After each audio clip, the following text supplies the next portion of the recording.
담대하라 내가 너와 함께 가리라 두려워 말라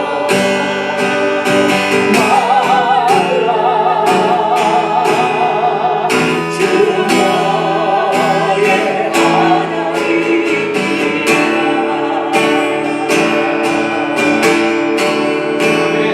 아멘. 아멘. 사진 두 장을 한번 볼까요? 네. 한 장만 더. 네. 어떻습니까? 비교가 됩니까? 저기 어딘 줄 아세요? 인공에서 촬영한 북한 땅과 남한의 저녁의 모습입니다. 이런 사진은 여러분들 많이 보셨을 텐데 저 사진을 보게 되면 계속 띄워주세요. 저 사진을 보게 되면 중국 땅과 남한 땅 사이는 바다가 아닙니다. 네, 앞에 거 그냥 아까 그걸 계속 띄워주세요. 네. 저 사이가 다음 거. 저 저기 왼쪽에 있는 게 중국 땅이고요. 저 밑에 있는 게 한국 땅이고요. 왼쪽 중간이 바다가 아닙니다. 네, 아시죠? 네, 북한 땅입니다. 그리고 저 북한 땅에는 작은 불빛이 하나 이렇게 크게 있는데 그곳이 평양입니다. 그곳이 공산 땅이 있는 곳입니다. 방송에서는 북한에서 전력난이 심해서 저녁에는 불을 켤 수 없다고 합니다. 그 말이 맞습니다. 그러나 다른 한 가지 이유가 있다면 북한 주민들을 통제하기 위한 수단이라는 거죠. 사랑하는 성도 여러분, 제가 한 가지 질문을 할까 합니다. 저 사진을 보면서 절대로 저 사진처럼 북한은 영원히 어둠 속에서 그리고 남한은 영원히 찬란한 영광 가운데서 살 거라고 믿으십니까? 그렇게 확신하십니까? 절대라는 말은 맞지 않습니다. 왜냐하면 북이스라엘과 남유다 백성들은 자신들이 영원히 강대국의 모습으로 살 것이라고 생각했어요. 왜냐하면 아수르와 바벨론의 포로로 잡혀가기 전까지는 그래도 겉으로 보기에는 괜찮게 보였거든요. 살만했습니다. 그러나 속은 이미 무너지고 있었습니다. 북이스라엘은 정치적으로는요, 왕조 자체 교체가 잦았고 암살과 쿠데타가 반복되었습니다. 그리고 종교적으로 볼 때는 예루살렘 성전을 떠나서 베델과 단에 금송아지를 세워서 바알을 숭배했습니다. 그리고 아합과 이세벨 시대에는 하나님을 대놓고 배척하지 않았습니까? 그리고 사회적으로는요, 아모스와 호세아 선지자가 지적했듯이 부자들의 탐욕과 가난한 자의 그런 착취가 심했습니다. 겉으로는 번영했지만 정의와 공의는 무너져 있었습니다. 남유다는 어떻습니까? 남유다 역시 정치적으로는 다윗 언약 덕분에 북이스라엘보다는 그래도 오래도록 전속했습니다. 그러나 정치적으로는 애국과 바벨론 사이에서 줄타기를 하면서 점점 약해져가는 모습을 보게 됩니다. 종교적으로는 어떻습니까? 히스기야와 요시야 왕, 여러분이 아시는 히스기야와 요시야 왕 같은 개혁 왕이 있었지만 그 개혁은 잠시뿐이었고 백성들의 마음 깊은 곳에 우상 숭배하는 자리가 계속 남아 있었어요. 사라지지 않았습니다. 그리고 사회적으로는 예레미야와 이사야가 말했듯이 성전은 있지만 하나님을 참되게 경외하지 않고 형식적인 것으로만 지켜왔던 것입니다. 결국 남유다도 북이스라엘도 같은 길을 걷게 되는 것입니다. 그러므로 하나님의 백성은 아수르와 바벨론에 의해서 멸망할 수밖에 없었다는 것이죠. 여러분, 남한은 영원히 찬란하고 북한은 영원히 어두운 나라로 살지 않을 것입니다. 여러분 역시도 마찬가지예요. 지금은 좀 괜찮다고 생각해서 마음대로 살아가는 사람이 있을 것입니다. 솔직히 저희 교회는 그런 분이 한 분도 계시지 않아요. 그러나 힘들고 어려운 삶을 살아가는 성도님들은 있습니다. 그러나 언제나 그렇게 어두운 가운데서 살아갈 것이라고 생각하십니까? 저는 그렇게 생각하지 않아요. 제가 장담하건대 그렇지 않습니다. 어떻습니까? 여러분이 알다시피 우리 대한민국은 일제시대를 거치고 또 6.25 전쟁을 거치면서 장족의 발전을 거듭하였습니다. 여기서 6.25를 거치시는 분들도 계시지 않습니까? 우리가 말로만 그랬지 현실적으로는 얼마나 힘들고 어려운 그런 상황들이었어요. 그럼에도 불구하고 우리는 그 시대를 지나서 이제는 경제적으로 10위 안에 올라 있습니다. 군사적으로는 5위 안에 있다고 합니다. 이것은 기적이 아닐 수 없어요. 아무도 관심이 없었던 대한민국의 땅, 정말 세계의 지도를 딱 펼쳐놓고 보면은 아주 작게 보이는 그런 땅입니다. 원래 우리나라는 북한처럼 불빛이 없어야 하는 나라입니다. 그런데 이렇게 전국에 걸쳐 불빛들이 찬란히 빛나고 있다는 것에 이것은 기적이 아닐 수 없어요. 그렇다면 북한과 남한은 어떤 차이가 있기에 북한은 불빛이 하나도 없는 나라가 되었고 대한민국은 이처럼 찬란한 불빛 아래서 살게 되는 것일까요? 답은 하나입니다. 복음 때문에 그래요. 복음으로 가능한 것입니다. 복음을 받아들인 나라와 복음이 단절된 나라, 복음이 그 나라를 밝히는 것입니다. 저는 그렇게 믿습니다. 미국이 무너지면 전 세계에 문제가 생길 것입니다. 그래도 복음이 살아있는 나라, 공산주의의 물결이 밀려왔지만 그럼에도 불구하고 트럼프 대통령을 통해 하나님께서는 다시 민주주의와 세워져 가는 나라가 되도록 만들어 가십니다. 그런 물결 가운데 국민들은 힘들어하고 있는 것은 현실입니다. 그만큼 나라가 얼마나 엉망이 되어 있었나를 실감할 수 있다는 것이죠. 이스라엘 백성들도 그렇다는 것입니다. 겉으로는 아무 문제 없는 것 같이 하나님 없이 자기들 마음대로 살아왔습니다. 그러나 하나님께서는 징계의 칼을 드시고 몽둥이를 드셔서 당신의 백성들을 치셔야만 했습니다. 그 이유는 우리가 계속 공부해 나가는 것처럼 거룩한 하나님의 백성, 거룩한 나라를 만들어 가시려는 하나님의 계획인 것을 우리는 계속 공부하고 또 깨닫고 이것이 역사적으로 사실임을 경험하고 있다는 것이죠. 우리의 현실도 마찬가지예요. 우리의 현실도 역사 가운데 서 있다는 것을 깨닫습니다. 대한민국에 어떤 일이 일어나고 있습니까? 지금 정부가 종교 탄압을 하고 있지 않습니까? 그런데 교회만을 집중해서 탄압하고 압박하고 있다는 것이에요. 왜 그렇습니까?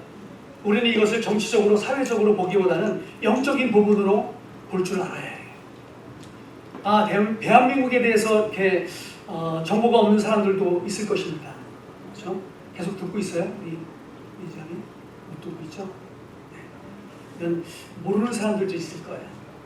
아무튼 지금의 그런 우리 대한민국의 이재명 정권은 특검이라는 이름하에 순복음교회에 압수수색을 하고 김정한 목사님과 또한 극동방송국을 압수수색했습니다. 그리고 끝내는 부산 세계롭교회 선영보 목사님, 담임 목사님을 기소해서 구속했습니다. 내란에 관하여서 검증이 필요하다는 것입니다. 이런 일은 대한민국의 헌정사상 처음이라고 말들을 합니다.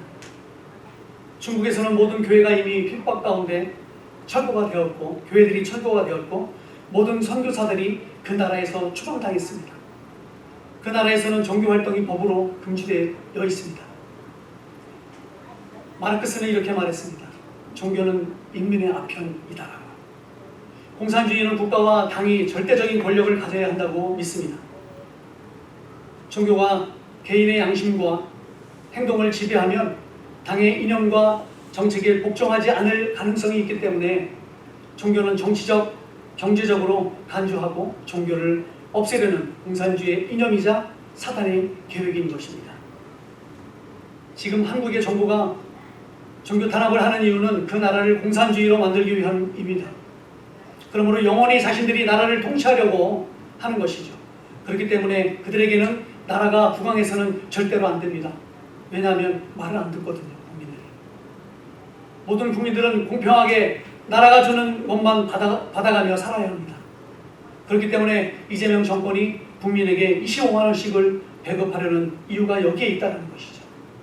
이것이 사회주의 사상의 기본이 되는 것입니다. 이재명 대통령은 그것을 하려는 것이에요. 그런데 아주 보잘것없고 없다고 생각했던 복음의 불빛을 들고 선교사들이 죽음을 각오하고 바다를 건너 조선 땅이라는 땅으로 밀려왔습니다. 성령의 바람을 타고 떠내려 오듯이 이 조선의 땅으로 밀려왔습니다. 그리고 복음을 받아들인 나라는 결국 민주주의의 국가가 되었고 예수 그리스도를 거절한 나라는 공산국가의 땅이 되었던 것입니다. 처음에는 북한 땅은 지금의 남한 땅보다 잘 살았다고 합니다. 부흥이 북한 평양에서부터 먼저 일어났지 않았습니까? 복음을 먼저 받아들인 곳, 그것이 북한입니다. 그런데 남과 북으로 갈라진 후에 북한은 어둠 속에 남게 되었고 남한의 이승만 대통령은 복음을 받아들임으로 지금의 대한민국을 이루었던 것입니다. 그러므로 어떤 지도자를 만나느냐가 우리에게는 매우 중요하다는 것이에요. 저는 음악을 하는 사람입니다. 합창단은 어떤 지휘자를 만나느냐에 따라서 좋은 합창단이 되고 또한 나쁜 합창단이 될 수 있습니다. 그렇다면 캠코라는 좋은 합창단입니까? 네. 아멘? 캠코라는 좋은 합창단이에요. 왜 그런 줄 아십니까? 지휘자가 하나님을 섬기고 그분을 찬양하고 복음 안에서 하나님께 영광을 올려드리려고 고민하고 자신의 것을 포기해가면서 대원들을 섬기는 모습을 봅니다. 성도 여러분, 여러분이 하나님의 명령에 순종하며 주님의 명령과 율례를 따라가는 삶을 살아간다면 여러분은 하나님 보시기에 좋은 자녀입니다. 아멘? 그런 자녀는 하나님께서 지금은 어둠 가운데 살아가는 것도 허락하십니다. 왜냐하면 그것이 하나님의 뜻이기 때문에 그래요. 우리의 모든 삶은 하나님의 뜻 안에 있어요. 백성들이 이렇게 말을 합니다. 17절 말씀에 주님의 길은 바르지 않습니다. 왜냐하면 첫 번째, 하나님의 기준이 자기의 마음에 들지 않기 때문에 그래요. 하나님은 의인이라도 악을 행하면 그 의로 살 수 없다고 말씀하십니다. 반대로 악인이라도 회개하면 살 수 있다고 하셨습니다. 백성들의 입장에서는 평생 의롭게 산 사람이 마지막에 실수 한 번 했다고 다 무효가 된다고? 라는 그런 생각으로 불평을 합니다. 또 악인이 회개 한 번 한다고 살아난다고 이런 마음으로 그건 너무 쉽게 용서하는 것 아니야? 라고 말들을 하고 있다는 것입니다. 즉 하나님의 공의로운 기준이 자기 생각과 다르니까 불공평하다라고 말하는 것입니다.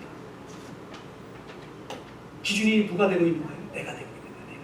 하나님이 아니라 내 자신이 되고 있어요. 그래서 불평하는 겁니다. 여러분도 그런 마음이 있지 않습니까? 어떨 때는 저도 그런 마음이 들 때가 있는데 그러나 결국에는 하나님의 뜻이 그런 걸 하나님의 뜻에 맞춰진다면 어쩔 수 없는 그런 삶들을 포기하고 사는 삶이 아니라 주님을 인정하는 그런 삶들을 우리가 살아간다는 것이죠. 두 번째 불평하는 이유가 뭡니까? 자기 죄는 보지 않고 책임을 다른 사람에게 돌리려고 하는 거예요. 남유다 백성들은 바벨론 포로 상황에서 여전히 우리가 왜 이런 고난을 당해야 하지? 하면서 하나님은 불공평해 라고 원명하고 있습니다. 자기 죄를 인정하지 않고 하나님께 책임을 돌리면서 주의 길이 바르지 않다고 하는 것입니다. 자신들이 하나님 앞에서 어떤 죄를 짓고 있는지도 모르면서 하나님을 원망하고 있습니다. 십계명의 첫 번째 계명이 뭐죠? 나 외에 다른 신을 내게 두지 말라는 것입니다. 자신들은 그 명령을 어겨가면서 자신들의 기준에 맞지 않는다고 하나님의 길이 잘못되었다고 말을 합니다. 이 말씀을 정리해 보면 하나님은 현재의 회개의 여부를 보시는데 우리의 사람들은요 과거의 업적만 붙들고 있다는 것이에요. 하나님께서는 남유다 백성들에게 원하는 것이 무엇이 있습니까? 회개입니다. 회개. 진정한 회개. 철저한 회개를 원하시기에 의인도 죄를 지으면 죽을 수 있고 죄인도 회개하면 살 수 있다라고 말씀하고 계시는 것입니다. 과연 저들은 무엇을 보고 듣고 마음으로 생각하고 있는 것이죠? 여러분은 무엇을 보고 계십니까? 에스겔서 40장 4절 말씀을 우리는 어제 통성경을 보면서 읽었어요. 4절에 이런 말씀을 하십니다. 내가 내게 보이는 그것을 눈으로 보고 귀로 듣고 내 마음으로 생각할지어다. 누구에게 말씀하시는 거예요? 하나님께서 에스겔에게 말하는 거예요.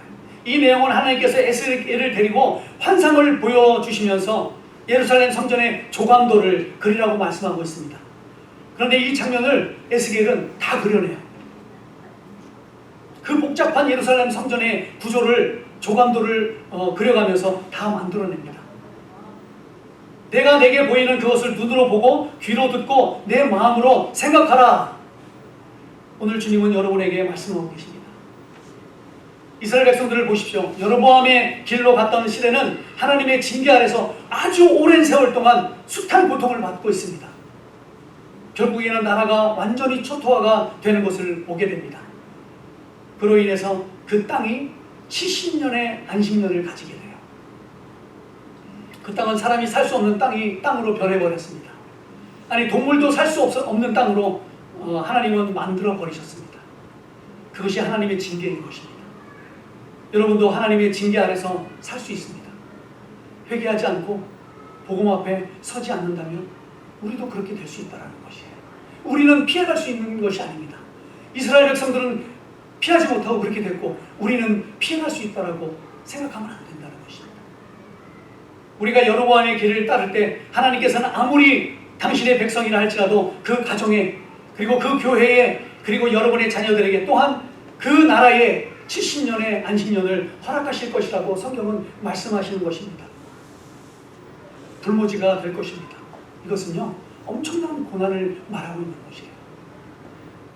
만일 의인이 돌이켜 그 공의에서 떠나 죄악을 범하면 그가 그 가운데서 죽을 것이고 만일 악인이 돌이켜 그 악에서 떠나 정의와 공의대로 행하면 그가 그로 말미암아 살리라 라고 오늘 18절과 19절에서 말씀하시는 주님의 말씀을 눈으로 보고 귀로 듣고 마음으로 느껴야 한다는 것입니다.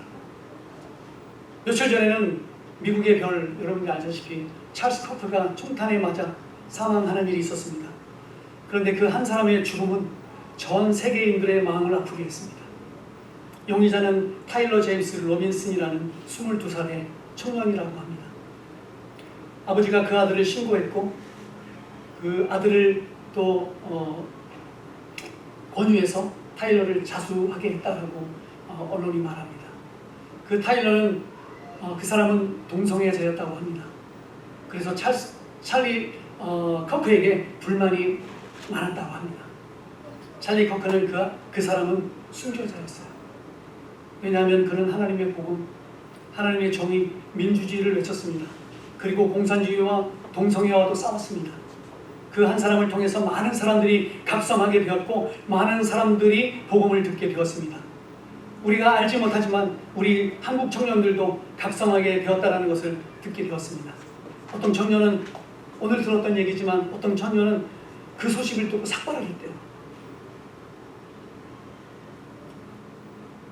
가능한 일입니까? 근데 각성이 되니까 그런 일들이 일어나는 거예요. 그러나 만일 그런 찰리 커크라도 하나님의 공의에서 떠나 죄악을 범한다면 그도 그 죄악 가운데서 영원한 지옥의 심판을 받을 수밖에 없다는 것입니다. 그러나 찰리 커크를 암살했던 타일러 제임스 로빈슨이라 할지라도 그가 회개하고 정의와 공의대로 행한다면 그는 그것으로 말미암아서 영생을 얻게 된다는 말씀을 하고 있는 겁니다. 그런데 20절 말씀에서 이스라엘 백성들은 그런 주님의 길이 바르지 않다라고 말하고 있습니다. 그렇죠. 우리의 상식으로도 봐도 그렇게 생각하게 될 거예요. 그렇게 생각할지 모르겠습니다. 저는 며칠 전에 저희 거실로 들어온 도마뱀 한 마리를 발견했습니다. 그런데 그 도마뱀이 집 밖에서 볼 때는요 그래도 좀 귀여웠어요. 사진도 찍고 막 그랬습니다. 제가. 그런데 집 안으로 들어오니까 그 도마뱀은 그저 징그러운 그냥 벌레 한 마리였어요.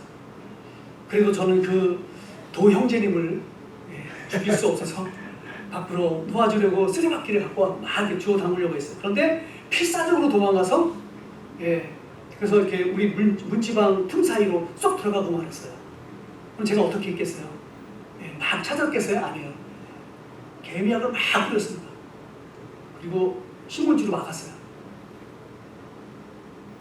왜냐하면 언제 그 도형제님이 나와서 이렇게 우리 거실로 이렇게 막 헐벗고 다닐지 몰라서 그렇게 했습니다. 제가 여러분에게 한번 여쭤보겠습니다. 제가 개미약을 뿌린 저의 행동이 잘한 것일까요? 아니면 못한 것일까요?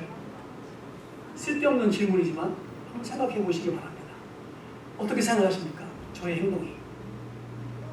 저는 말씀을 준비하면서 이런 모습이 오늘 우리가 본 18절과 19절 말씀이 이해가 되었습니다. 만일이라는 단어, 만일이라는 단어의 의미를 깨닫게 되었습니다. 결론적으로 말씀드리면 18절과 19절에서 말하고 있는 접속사 if라는 단어는요, 어떻게든 삶과 죽음 사이에서 살리겠다는 하나님의 애타는 마음이 느껴졌습니다. 만약에요, 제가 구멍 속으로 들어간 도마뱀을 죽이지 않고 그대로 놓아두었는데 나중에 그 도마뱀이 그 거실을 활보하고 다닐 때는 제가 어떻게 할까요? 그때가 돼도 저는 어떻게 하겠습니까? 저는 그때가 돼도 아마 살려서 밖으로 내보낼 것입니다. 그저 그 도마뱀을 죽일 수 있다는 자격과 살릴 수 있는 자격을 가진 저이지만, 만약에 여러분이라면 어떻게 하시겠어요? 죽이시겠습니까? 발로 밟아서? 소름이 끼치죠. 아마도 여러분도 밖으로 살려서 내보낼 것이라고 저는 생각합니다. 그것이 여러분의 마음이고 저의 마음이에요. 그렇다면 하나님께서 우리 인간들을 보실 때 죽일 수도 있고 살릴 수도 있는 자격을 가지신 전능하신 하나님이 어떻게든 남유다 백성들을 살려보겠다고 그 많은 시간과 에너지를 허비해가면서 말씀하시고 또 말씀하신 것은 무엇으로 설명할 수 있을까요? 수없이 우리에게 말씀하십니다. 우리를 살려보시라고. 하나님의 모든 에너지를 다 사용해서 우리에게 말씀하시라고. 살려보시라고. 어떻게 설명하시겠어요? 그런데 그 당시 우리 도형제님이 도망가서 구멍 속으로 들어갔을 때 저는 죽일 수밖에 없었어요. 다시 방으로 들어오는 것을 원치 않았기 때문에.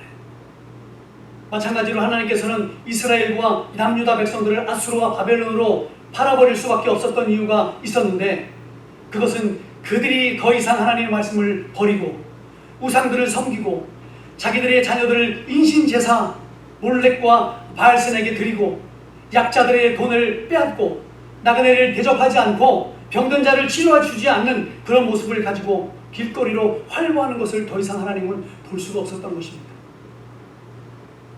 그런데 그 도마뱀이 저에게 말하기를 당신의 생각이 바르지 않아요 라고 말을 한다면 그 도마뱀은 제정신이 아닙니다. 그렇죠? 그 도마뱀은 내가 자신을 죽일 수도 살릴 수도 있다는 것을 모르고 있는 것입니다. 그 도마뱀은 제 마음과 생각을 절대로 알 리가 없습니다. 그럼 저는 그 도마뱀에게 이렇게 말하지 않을까요? 아니, 너는 내가 행한 대로 심판을 받을 거야. 내가 죽일 수 있어. 내가 죽이면 죽는 거야. 나는 어쩔 수 없었어. 그러나 네가 다시 살아 돌아왔으니까 나는 너를 놓아줄 뿐이야. 네가 이뻐서 놓아주는 거 아니야. 이렇게 말을 할 수 있을 겁니다. 제 입장에서. 사랑하는 성도 여러분, 우리 인간이 하나님의 말씀을 듣지 않고 보지 아니하려고, 그리고 하나님의 마음을 깨닫지 못할 때 우리에게 심판이 임하게 된다는 사실이에요. 왜냐하면 유대인들이 예수님을 죽이려 했습니다. 그리고 실제로 십자가에 못 박아 죽였어요. 그들이 심판을 받을 수밖에 없는 이유는 그들이 예수님을 십자가에 못 박게 해서가 아닙니다. 그들이 하나님의 마음과 뜻을 알지 못했기 때문에 그래요. 그렇기 때문에 예수님은 십자가를 지셔야 했습니다. 그래야 구원을 이룰 수 있기 때문에 그랬습니다. 하나님은 당신의 아들까지도 죽이시는 분이십니다. 자신의 아들을 죽이는 사람이라면 못할 게 뭐가 있습니까? 하나님이 못하실 게 뭐가 있습니까? 그러나 예수님은 죄가 없으셨어요. 예수님은 죄인들을 대신해서 죽어야 하는 그냥 순한 한 마리 양이었습니다. 여러분도 마찬가지입니다. 어떻게든 구원해 주시려는 하나님의 계획과 뜻을 깨닫지 못해서 하나님을 피해서 도망만 다니려는 도마뱀처럼 하나님을 피해서 숨어버리고 그리하면서 하나님을 원망하고 있다면, 그런 삶을 살아가고 있다면 하나님은 말씀하십니다. 실상은 그들의 길이 바르지 아니한 거야.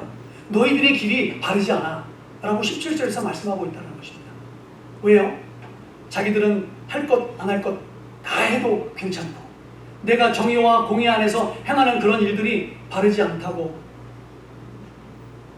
그렇게 말하고 있습니다. 이것은 징계감입니다. 징계를 받아도 당연한 것이에요. 그러면서 말씀하신 말씀이 바로 18절과 19절 말씀이라는 것이에요. 말씀을 맺겠습니다. 18절과 19절 말씀을 다 같이 한번 읽어볼까요? 시작. 만일 의인이 돌이켜 그 공의에서 떠나 죄악을 범하면 그가 그 가운데에서 죽을 것이고 만일 악인이 돌이켜 그 악에서 떠나 정의와 공의대로 행하면 그가 그로 말미암아 살리라. 아멘. 만일 의인이 돌이켜서 만일 악인이 돌이켜서 주님께서 무엇을 말씀하고 싶은 것을 깨닫는다면 만일이라는 단어 안에는요 어떤 의미가 담겨 있냐면요 분기점, 전환점이라는 단어가 숨어 있습니다. 18절 말씀해 보니까 만일 의인이 돌이켜 공의에서 떠나 죄악을 범하면 어떻게 해요? 죽음의 길이 돼요.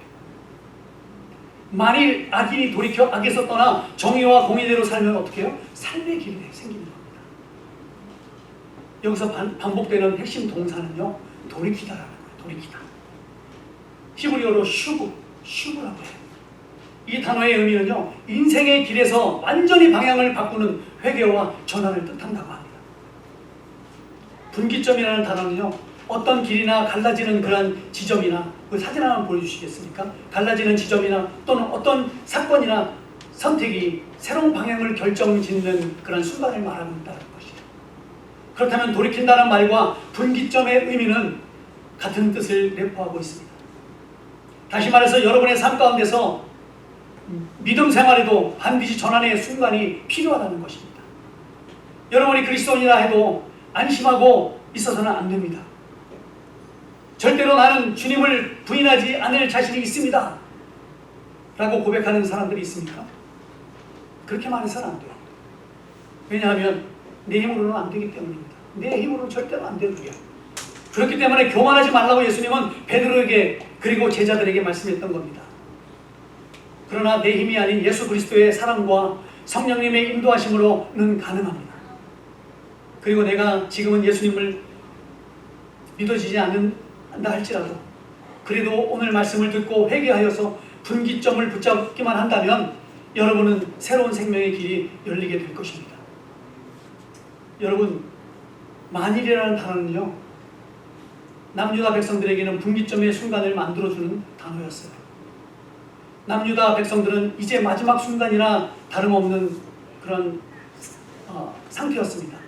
왜냐하면 21절에서 뭐라고 말씀하시냐면 예루살렘이 완전히 무너졌다는 소식이 들려왔거든요. 거기에서. 그런데 주님은 그들에게 기회를 주는 겁니다. 그러므로 분기점은 내가 마지막 순간에 서 있는 남유다 백성과 지금 우리에게 들려주시는 주님의 음성과도 같은 메아리인 것입니다. 놀랍게도 에스겔 1장에서 32장까지는요 하나님께서 남유다와 여러 국가들을 징계하는 그런 장면으로 나와 있습니다. 그리고 33장은 하나님께서 당신의 백성들을 회복해 주시려는 장이고요. 그리고 그 이후에 34장부터 마지막 장까지는 소망의 장입니다. 하나님께서 회복하시고 또 하나님께서 조강도를 만들게 하시고 나중에는 70년이 지난 후에는 예루살렘 성전으로 다시 돌아오게 하고 성전을 짓게 하겠다는 것입니다. 그 이후에는요 풍성한 삶이 열려 있어요. 오늘 여러분이 만일 주님의 말씀 가운데 여러분이 하나님을 원망하는 길에서 벗어나 영적 분기점을 붙잡는다면 여러분은 여러분이 생각지도 못한 영혼의 안식을 누리게 될 것입니다. 아멘. 그리고 여러분의 삶 가운데서 하나님께서 회복을 허락해 주신다는 것을 믿으시기 바랍니다. 사랑하는 성도 여러분, 여러분의 삶 가운데 언젠가 주님께로 돌아오는 분기점이 있으셨습니까? 여러분의 분기점이 있었어요? 만약에 그런 시간이 없었다면 오늘 이 시간이 여러분이 주님을 다시 만나는 그러한 분기점이 되기를 원합니다. 성도 여러분, 20절 말씀을 다 같이 한번 읽어볼까요? 시작. 그러나 너희가 이르기를 주의 길이 바르지 아니하다 하는도다. 이스라엘 족속아, 나는 너희가 각기 행한 대로 심판하리라 하시니라. 나는 너희가 각기 행한 대로 심판하리라. 너희가 심판한다. 명심하십시오. 여러분이 끝까지 하나님의 길이 바르지 않다고 하면서 하나님을 원망하고 여러분의 죄를 회개하지 않고 이스라엘 백성들처럼 주님의 길을 떠나게 될 때 주님은 분명히 말씀하십니다. 너희가 각기 행한 대로 심판하겠다. 여러분 명심하시기 바랍니다. 이스라엘 백성들처럼 괜찮겠지. 그래도 괜찮을 거야. 그렇게 믿고 오늘 이 시간을 무의미한 시간으로 그냥 스쳐 지나간다면 여러분 명심하십시오. 이 분기점의 시간은 여러분에게 더 오지 않을 수도 있습니다. 여러분의 삶이 70년의 안식년이 될지도 몰라요. 그 이후에. 그리고 들려오는 말씀은요, 우리가 사로잡힌 지 12째 해 10째 달 5째 날에 예루살렘에서부터 도망하여 온 자가 내게 나와서 말하기를 그 성이 함락되었도다 하였는데, 이런 말씀이 있어요. 사랑하는 성도 여러분, 만일 여러분의 길에서 돌이키지 않는다면 하나님의 심판은 피해갈 수 없습니다. 만일 여러분의 길에서 돌이켜 하나님의 말씀에 순종하며 산다면 여러분은 구원받은 자의 삶을 살게 될 것이라고 오늘 성경은 말씀해 주고 있다는 것입니다. 여러분 구원받은 자의 삶을 살기를 원하십니까? 그렇게 살아갈 때 남은 삶의 여정에 하나님께서 함께 하시며 여러분을 통해 주님의 뜻을 이루어 가실 것이라고 믿습니다. 여러분의 삶 가운데 분기점이 생긴다면 밝은 빛 되신 주님의 길로 가십시오. 그 길만이 살 길입니다. 지금 어두운 가운데 있습니까? 그렇다면 빛을 향해 나아가십시오. 여러분 철로역정 책을 받으셨죠? 그 책을 잘 읽어보시기 바랍니다. 그 책의 주인공 전도자가 어떻게 빛 되신 예수님을 향해서 달려가고 있는지, 어둠에서 빛으로 빠져나오십시오. 우리 이근섭 집사님 여기 앉아 계시는데, 우리 이근섭 집사님께서 이제 내일이면 한국 가시죠? 네, 한국으로 가시게 됩니다. 집사님께 부탁의 말씀드립니다. 한국 가시면 꼭 신앙생활 열심히 하시기 바랍니다. 포기하지 마시기 바랍니다. 집사님의 분기점이 저희 팀처치가 되기를 원합니다. 오늘 이 자리가 집사님의 분기점, 전환점이 되기를 원합니다. 집사님의 남은 인생이 하나님께서 보시기에 잘했다라고 칭찬해 주시는 인생이 되기를 기도합니다. 지금까지는 집사님의 마음에 주님이 없이 살아왔을지도 모르겠습니다. 오늘 말씀처럼 악인이라도 길에서 떠나 주님께 돌아오면 살게 됩니다. 집사님의 영혼 육이 살게 되는 것입니다. 마른 뼈가 새 힘을 얻게 되는 것입니다. 주님을 떠나서는 절대로 구원받을 수 없습니다. 살아갈 수 없습니다. 예수님을 집사님의 구주로 영접하시고 끝까지 믿음의 경주를 하시기를 주님의 이름으로 축복합니다. 예수님만이 길입니다. 예수님만이 생명이에요. 예수님만이 빛입니다. 어둠으로 가시면 안 돼요. 집사님. 빛으로 나가셔야 됩니다. 오늘 이 시간 우리 모두 이근섭 집사님을 위해서 기도했으면 좋겠습니다. 우리 불편하시지만 집사님 앞으로 좀 나오시겠습니까? 우리 집사님을 위해서 우리 기도했으면 좋겠어요. 목사님 잠깐 앞으로 나오셔서 우리 함께 기도해 주시고요. 음악도 틀어주시고, 무엇을 위해서 기도하냐면요, 집사님의 영혼 구원을 위해서 기도해 주시기 바랍니다. 집사님의 건강을 위해서 기도해 주십시오. 집사님께서 질병을 가지고 계세요. 우리는 할 수 없습니다. 그러나 하나님은 하실 수 있습니다. 계속해서 우리를 집사님을 위해서 기도해 주셨으면 좋겠고요. 한국에 가셔서 치료를 잘 받으시고 하나님의 뜻을 이루어 가시는 집사님이 되시기를 원합니다.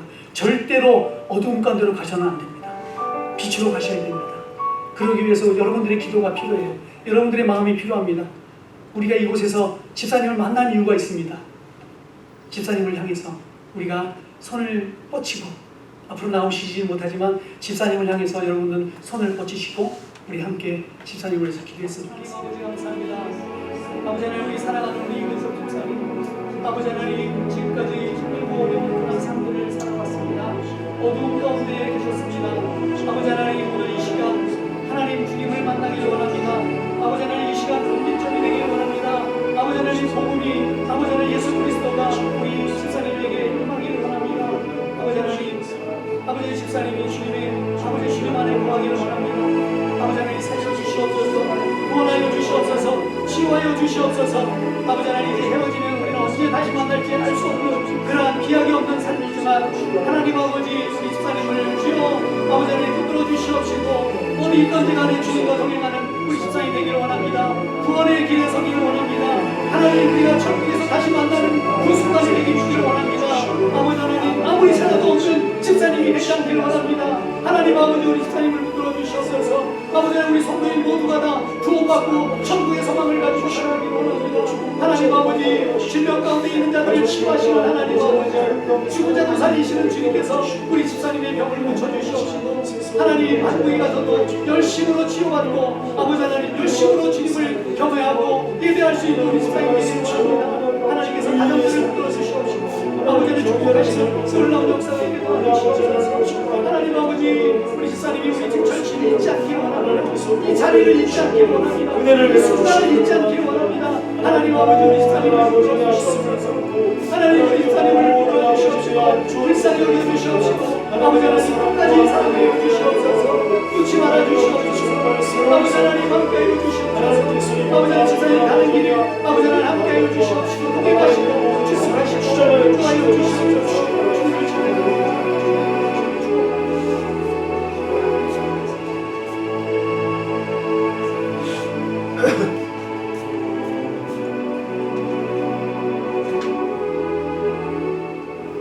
기도하시겠습니다. 사랑해 주님, 감사합니다.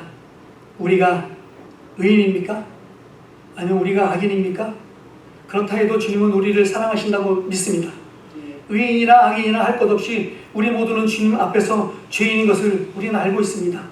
그러므로 오늘 이 시간 우리는 기도합니다. 회개합니다. 이 시간이 주님 우리의 분기점이 되기를 원합니다. 우리 이근석 집사님의 아버지 하나님 분기점이 되기를 원합니다. 그리고 죄에서 돌이키는 시간이 되기를 기도합니다. 주님, 우리 모두를 구원해 주시옵소서. 특별히 우리 이근석 집사님 구원해 주시옵소서. 이제 한국으로 떠납니다. 이제 우리는 언제 다시 만날 수지 아버지는 기약이 없습니다.